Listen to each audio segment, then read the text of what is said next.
ನಮಸ್ಕಾರ ವೀಕ್ಷಕರೇ, welcome back to my YouTube channel. ವೀಕ್ಷಕರೇ, ಹೇಗಿದ್ದೀರಾ? ಹೋಪ್ ಎಲ್ಲ ಚೆನ್ನಾಗಿದ್ದೀರಾ ಅಂತ ಅನ್ಕೋತೀನಿ. ಸೊ ಇವತ್ತು ನಾವು ತಂದಿರೋದು ನೋಡಿ ಬ್ಯಾಂಕ್ ಜಾಬ್ಸ್ ಬಗ್ಗೆ. ಸೊ ಬ್ಯಾಂಕಲ್ಲಿ ವೇಕೆನ್ಸೀಸ್ ಅನ್ನೋದು ಕ್ರಿಯೇಟ್ ಆಗಿದೆ. ಆಲ್ ಓವರ್ ಇಂಡಿಯಾ 400 ವೇಕೆನ್ಸೀಸ್ ಅನ್ನೋದು ಕ್ರಿಯೇಟ್ ಆಗಿದೆ. ಯಾವ ಬ್ಯಾಂಕ್ ಅಪ್ಪ ಅದು ಅಂತಂದರೆ ಬ್ಯಾಂಕ್ ಆಫ್ ಇಂಡಿಯಾ. ಕೇಳಿದ್ದೀರಾ ಅಂತ ಅನ್ಸುತ್ತೆ.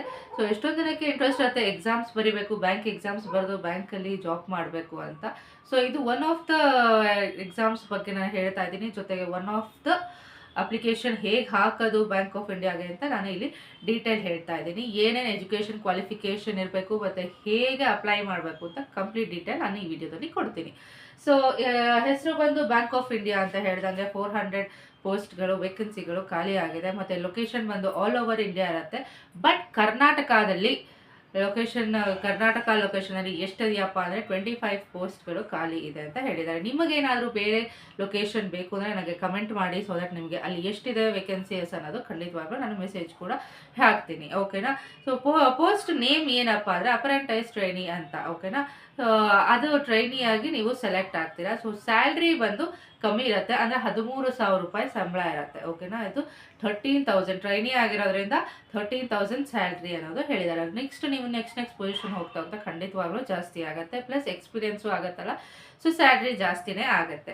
ಸೊ ಕರ್ನಾಟಕದಲ್ಲಿ ಹೇಳಿದಾಗ 25 ಪೋಸ್ಟ್ಗಳು ಅಷ್ಟೇ ಇರೋದು. ಸೊ ಆದಷ್ಟು ಬೇಗ ಇದನ್ನು ಅಪ್ಲೈ ಮಾಡಿ. ಇದು ಸ್ಟಾರ್ಟ್ ಆಗಿರೋದು ಬಂದು 25th ಡಿಸೆಂಬರಿಂದ ಸ್ಟಾರ್ಟ್ ಆಗಿದೆ. ಲಾಸ್ಟ್ ಡೇಟ್ ಬಂದು 10th ಜನವರಿ ನೆಕ್ಸ್ಟ್ ಇಯರ್ ಇದೆಯಲ್ಲ, 10th ಜನವರಿ ತನಕ ಅಂತ ಹೇಳಿದ್ದಾರೆ. ಓಕೆ, ವೆಬ್ಸೈಟು ನಾನು ಇಲ್ಲಿ ಕೆಳಗಡೆ ಹಾಕಿದ್ದೀನಿ ನೋಡಿ, bankofindia.bank.in ಅಂತ. ಸೊ ಈ ವೆಬ್ಸೈಟಿಗೆ ಹೋಗಿ ಕ್ಲಿಕ್ ಮಾಡಬೇಕು. ಅಕಸ್ಮಾತ್ ನಿಮಗೆ ಈ ವೆಬ್ಸೈಟ್ ಗೊತ್ತಾಗ್ತಿಲ್ಲ, ಓಪನ್ ಮಾಡೋಕ್ಕಾಗ್ತಿಲ್ಲ ಅಂದರೆ ನನ್ನ ಡಿಸ್ಕ್ರಿಪ್ಷನಲ್ಲಿ ಹಾಕಿರ್ತೀನಿ. ಫಸ್ಟ್ ಲೈನ್ ಅದೇ ಆಗಿರುತ್ತೆ. ಸೊ ನನ್ನ ಡಿಸ್ಕ್ರಿಪ್ಷನಲ್ಲಿ ಏನು ಲಿಂಕು ಅದನ್ನು ಓಪನ್ ಮಾಡಿದ್ರೆ ಖಂಡಿತವಾಗ್ಲೂ ನೀವು ಅಪ್ಲೈ ಅನ್ನೋದನ್ನು ಮಾಡಬಹುದು. ಓಕೆನಾ? ಸೊ ಬೇರೆ ನಿಮ್ಗೆ ಏನಾದರೂ ಸ್ಟೇಟ್ಸ್ಗಳದ್ದು ಇನ್ಫಾರ್ಮೇಷನ್ ಬೇಕಂದ್ರೆ ಏನು ಮಾಡ್ಬೇಕು ಹೇಳಿ, ಒಂದು ಕಮೆಂಟ್ ಮೂಲಕ ಹಾಕಿ ನನಗೆ ಯಾವ ಲೊಕೇಶನ್ ನಿಮಗೆ ಬೇಕು. ಅಂದರೆ ಕರ್ನಾಟಕ ಇವಾಗ 25 ಅಂತ ಹೇಳಿದ್ದೀನಿ. ಬೇರೆ ನಿಮ್ಗೆ ಏನಾದರೂ ಗುಜರಾತ್, ಹರಿಯಾಣ, ಆಂಧ್ರ ಪ್ರದೇಶ, ನಿಮಗೆ ಯಾವ ಜಾಗ ಬೇಕು ಅಂತ ಹೇಳ್ತೀರೋ ಅದರದ್ದು ಕಮೆಂಟ್ ಮೂಲಕ ನಾನು ಮೆಸೇಜ್ ಕೂಡ ಹಾಕ್ತೀನಿ. ಓಕೆನಾ? ಸೊ ಏಜ್ ಏನಪ್ಪ ಅಂತ ಹೇಳಿದ್ದಾರೆ ಅಂದರೆ 20 to 28 ಇಯರ್ಸ್ ಆಗಿರಬೇಕು ಅಂತ ಹೇಳಿದ್ದಾರೆ. ಸೊ ಮಿನಿಮಮ್ 20 ಎಂದಿದ್ದಾರೆ, ಮ್ಯಾಕ್ಸಿಮಮ್ 28 ಇಯರ್ಸ್ ಆಗಿರಬೇಕು ಅಂತ ಹೇಳಿದ್ದಾರೆ. ಮತ್ತು ಬೇರೆ ಸ್ಟೇಟ್ಸ್ದು ಹಾಕ್ತೀನಿ ನೋಡಿ. ಆಮೇಲೆ ಏಜ್ ರಿಲ್ಯಾಕ್ಸೇಷನ್ ಬಂದು ಒಬ್ರೊಬ್ರಿಗೆ ಒಂದೊಂದಿದೆ. ಓಕೆನಾ? ಸೊ ಏಜ್ ರಿಲ್ಯಾಕ್ಸೇಷನು OBC ಅವ್ರಿಗೆ 3 ವರ್ಷ ಅಂತ ಹೇಳಿದ್ದಾರೆ, SC/ST ಅವ್ರಿಗೆ 5 ಇಯರ್ಸ್ ಅಂತ ಹೇಳಿದ್ದಾರೆ, PWD ಅವ್ರಿಗೆ 10 ಇಯರ್ಸ್ ಅಂತ ಹೇಳಿದ್ದಾರೆ. ಮತ್ತು ಎಜುಕೇಷನ್ ಕ್ವಾಲಿಫಿಕೇಷನು ಡಿಗ್ರಿ ಆಗಿರಲೇಬೇಕು, ಅಂದರೆ ಗ್ರ್ಯಾಜುಯೇಷನ್ಸ್ ಕಂಪ್ಲೀಟ್ ಆಗಿರಬೇಕು. ಸೊ ಕಂಪ್ಲೀಟ್ ಆಗಿರಬೇಕು, ಅದು ಎಲ್ಲಿ ರೆಕಗ್ನೈಸ್ಡ್ ಬೋರ್ಡ್ ಮತ್ತು ರೆಕಗ್ನೈಸ್ಡ್ ಯೂನಿವರ್ಸಿಟಿಯಲ್ಲಿ ಗ್ರ್ಯಾಜುಯೇಷನ್ ಆಗಿರಬೇಕು ಅಂತ ಕಂಪ್ಲೀಟ್ ಆಗಿ ನೋಟಿಫಿಕೇಶನಲ್ಲಿ ಹಾಕಿದ್ದಾರೆ. ಮತ್ತು ಸೆಲೆಕ್ಷನ್ ಪ್ರೋಸೆಸ್ ಏನಿರುತ್ತೆ ಅಂದರೆ ಖಂಡಿತವಾಗ್ಲೂ ಆನ್ಲೈನ್ ಎಕ್ಸಾಮ್ಸ್ ಇರುತ್ತೆ, ಗೊತ್ತಲ್ಲ, ಬ್ಯಾಂಕ್ ಎಕ್ಸಾಮ್ಸ್ಗಳೆಲ್ಲ ಇರುತ್ತೆ.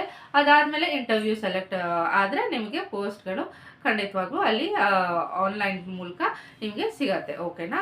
ಜೊತೆಗೆ ಪ್ರೋಸೆಸ್ ಏನಪ್ಪ ಇದು ಅಪ್ಲೈ ಮಾಡೋಕ್ಕೆ ಅಂದರೆ ನಿಮಗೆ ಗೊತ್ತಿರೋ ಹಾಗೆ ಡಾಕ್ಯುಮೆಂಟ್ಸ್ ಫಸ್ಟ್ ಇಟ್ಕೋಬೇಕು. ಏನೇನು?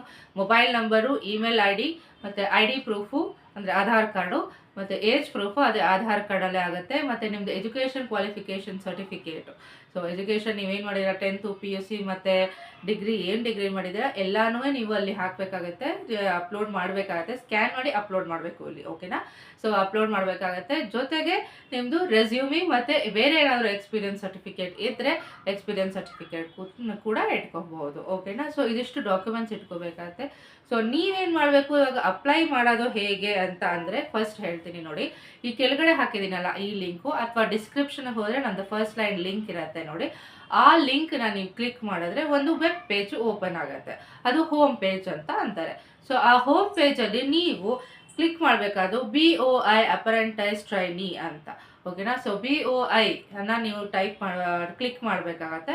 ಅಲ್ಲಿ ಕ್ಲಿಕ್ ಮಾಡಿ ನೀವು ಫಾರ್ಮ್ ಫಿಲ್ ಮಾಡಿಬಿಟ್ಟು ನಿಮ್ಮದು ಸ್ಕ್ಯಾನ್ಡ್ ಈ ಡಾಕ್ಯುಮೆಂಟ್ಸ್ ಎಲ್ಲ ಹೇಳಿದ್ನಲ್ಲ, ಆ ಡಾಕ್ಯುಮೆಂಟ್ಸ್ ಎಲ್ಲ ಸ್ಕ್ಯಾನ್ ಮಾಡಿ ಅಪ್ಲೋಡ್ ಮಾಡಿ ಅದನ್ನು ನೀವು ಸಬ್ಮಿಟ್ ಮಾಡಬೇಕಾಗತ್ತೆ. ಓಕೆನಾ? ಸೊ ಸಬ್ಮಿಟ್ ಮಾಡಿದ್ಮೇಲೆ ನಿಮಗೆ ಒಂದು ಸ್ಟೆಪ್ ಹೇಳ್ತೀನಿ ನೋಡಿ. ಅದು ಸಬ್ಮಿಟ್ ಮಾಡಿದ್ಮೇಲೆ ನೀವು ಅಪ್ಲಿಕೇಶನ್ ನಂಬರ್ನ ಫೋಟೋ ತೆಕ್ಕೊಳ್ಳಿ ಅಥವಾ ಒಂದು ಪ್ರಿಂಟ್ ತೊಗೊಳ್ಳಿ, ನಿಮ್ಮದು ಫರ್ದರ್ ರೆಫರೆನ್ಸ್ಗೆ. ಓಕೆನಾ?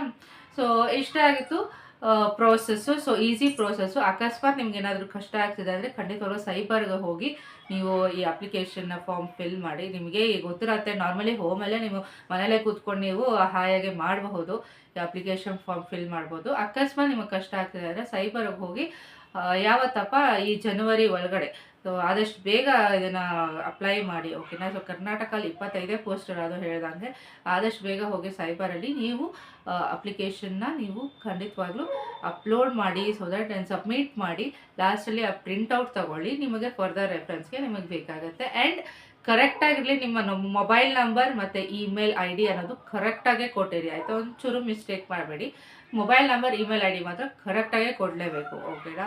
ಸೊ ಇದು ನಮ್ಮದು one of the bank of ಇಂಡಿಯಾದು ಒಂದು ರಿಕ್ರೂಟ್ಮೆಂಟ್ಸ್ ಬಗ್ಗೆ ಹೇಳ್ತಾ ಇದ್ದೀನಿ. ಸೊ ಇಷ್ಟ ಆಗಿತ್ತು ಇವತ್ತು ನಮ್ಮ ವಿಡಿಯೋ. ನಿಮಗೆ ಬೇರೆ ಯಾವ ಜಾಬ್ ಬಗ್ಗೆ ಇಂಟ್ರೆಸ್ಟ್ ಇದೆ ಅಂತ ಏನಾದರೂ ನನಗೆ ಕಮೆಂಟ್ ಮೂಲಕ ಹೇಳಿದ್ರೆ ನನಗೆ ಖಂಡಿತವಾಗ್ಲೂ ನಿಮಗೆ ಬ್ಯಾಂಕ್ ಎಕ್ಸಾಮ್ಸು ಅಥವಾ 10th ಸ್ಟ್ಯಾಂಡರ್ಡ್ ಪಾಸ್ ಆಗಿರೋ ಅಥವಾ 12th ಸ್ಟ್ಯಾಂಡರ್ಡ್ ಪಾಸ್ ಆಗಿರೋ ಅದರದ್ದು ಏನಾದರೂ ಇಂಟರ್ವ್ಯೂಸ್ ಎಲ್ಲ ಏನಾದರೂ ಇದೆಯಾ, ವೇಕೆನ್ಸೀಸ್ ಇದೆಯಾ, ಜಾಬ್ಸ್ ಇದೆಯಾ ಅಂತ ಖಂಡಿತವಾಗ್ಲೂ ನೋಡಿ ಹೇಳ್ತೀನಿ ಓಕೆನಾ. ಸೊ ಇಷ್ಟ ಆಗಿತ್ತು ಇವತ್ತು ನಮ್ಮ ವಿಡಿಯೋ. ನಿಮಗೇನಾದರೂ ಇಷ್ಟವಾದಲ್ಲಿ ಒಂದು ಪುಟ್ಟು ಲೈಕ್ ಮತ್ತು ಸಬ್ಸ್ಕ್ರೈಬ್ ಮಾಡೋದನ್ನು ಮರಿಬೇಡಿ ಅಂತ ಹೇಳ್ತಾ ನೆಕ್ಸ್ಟ್ ವಿಡಿಯೋದಲ್ಲಿ ಸಿಗೋಣ. Thank you so much.